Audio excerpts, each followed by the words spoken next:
Hey, what's up guys? It's me, Great Name, and I'm here with my Outlander. I have an amazing build I've come up with to show you guys, and it revolves around Shattering Glaive. This is the kind of damage I can output. Yes, in the millions per hit. I know that's just a training dummy, but it rocks Darkness Falls just as hard. The build is Rune Vault, Vortex Hex, Shattering Glaive, your main ability. Rune Vault you use to get away from people. Vortex Hex I just like because it stuns people, gets you some mana, things like that. Sandstorm I like to use for some extra AoE, plus those glaives can stun people. Dodge Mastery, Share the Wealth, just more stat modifiers there.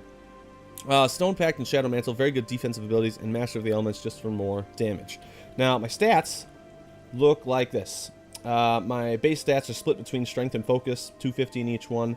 The rest of those are all just from modifiers and skulls in my gear. If you want to see, my crit chance is 100% because of my gear. My crit bonus damage is almost there. I know this is not Darkness Falls, so the debuffs aren't in place, but they're still quite high there. For my gear, weapons, Sunglaze Needles. The reason I have this here, obviously my gems in there are useful for the ability, but these weapons also get 40% bonus to critical hit damage.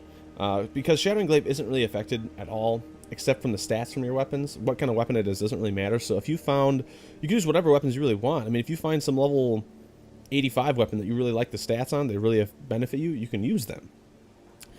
This build also works really well with a shield and a wand. Now the reason I'm using the, well, a shield and a one-hander, it doesn't have to be a wand, but the reason I'm using the wand is because this gives me the 6-piece bonus from the Burning Blood set, which I have up here. You can look at the gear here. I have these or the wand shield. I got pieces of Inferno armor here, 4 pieces of that. I have 2 pieces of the Cleave there for the 30% bonus critical hit chance, and then 4 pieces of the Burning Blood up here also. For gems, you can see health, health, health, health, health, damage reduction, and focus. And oh, and some strength in there also. The reason I put strength in there also is because to offset the critical hit damage I lose from swapping her from the Sunglaze Needles. Stats with the shield on, a little bit less, but I have a shield, so obviously I can, you know, take some hits. A little bit more defensive, and your damage really doesn't suffer that much from it either.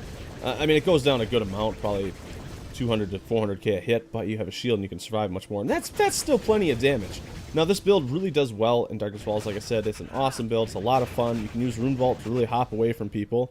Just got to get used to how it works. You hop away from wherever your cursor's at, and you can hop all over the place. It's an awesome build. I like it a lot. I've had a lot of fun with it in Darkness Falls, been able to take on everything in there, and I wanted to share it with you guys so you can go make an Outlander and check glaives at stuff. So alright, thanks for watching. Have a great night. I'm Great Name.